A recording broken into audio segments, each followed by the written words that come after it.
Today's pronunciation lesson is contrasting the sounds and oo. First, I will use each sound in a word. Then, I will put the words into a sentence so that you can hear them together with contextual clues. Please listen closely to the differences in the sounds. First, the oo sound in the word pool. Pool, pool. Now the sound in the word pull. Pull, pull. Now I will use them both in a sentence. Did you pull her into the pool? Did you pull her into the pool?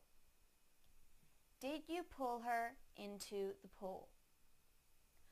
Thank you for watching CartoonEnglish.tv's pronunciation lesson. Come visit our website for free lessons, games, and chat.